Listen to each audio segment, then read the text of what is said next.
he had it buried here. All right, now let's see how many of you have heard this poem. And Flanders fields the poppies blow between the crosses row on row, which mark our place, and in the sky the lark still bravely singing flies, scarce heard amid the guns below. We are the dead, short days ago, we lived, felt dawn, saw sunset flow, loved and were loved, and now we lie in Flanders fields. Take up our quarrel with the foe, to you from failing hands we throw the torch, for yours to hold it high. If you break faith with us who die, we shall not sleep, though poppies grow in Flanders fields.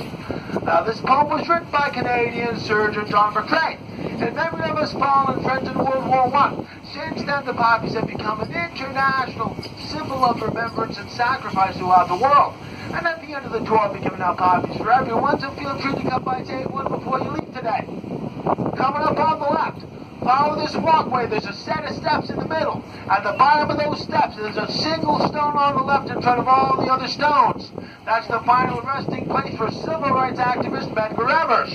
Fought in World War II, fought on D-Day, became an investigator for the NAACP, and then was cruelly gunned down in his own driveway by a white supremacist. Survived D-Day, only to be killed in an act of hate and cowardice. And we're now coming to the first president that was ever buried here at Arlington National Cemetery, William Taft. And not only was he president, he became Chief Justice of the Supreme Court, job which he actually said he liked better. Also buried there with him is his wife Nellie. Now Nellie was the one that brought the cherry blossoms over to the tidal basin. She planted the first cherry blossom trees with the Japanese ambassador's wife. So you follow this walkway up on the right, up to that tan tower. And that is the final resting place for President Taft and his wife Nellie. And President Taft is also remembered for introducing two baseball traditions, throwing out the first pitch and the seventh inning stretch.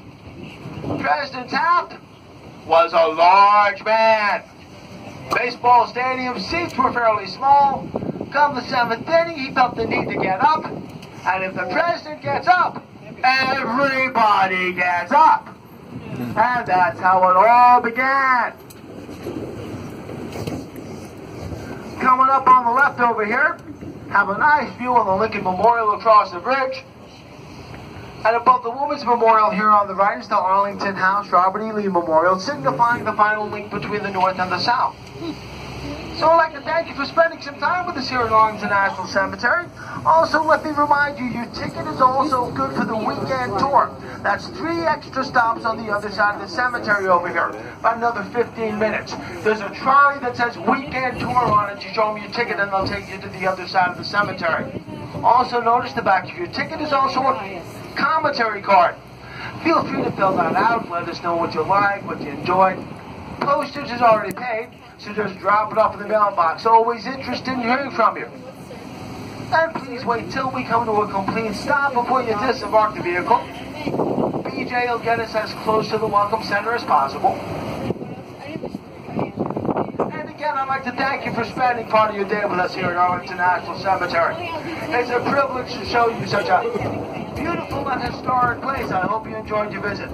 I'm your narrator, Stephen F. This is our great driver, BJ. You all enjoy the rest of your day, and thank you for coming, everyone. 25 years.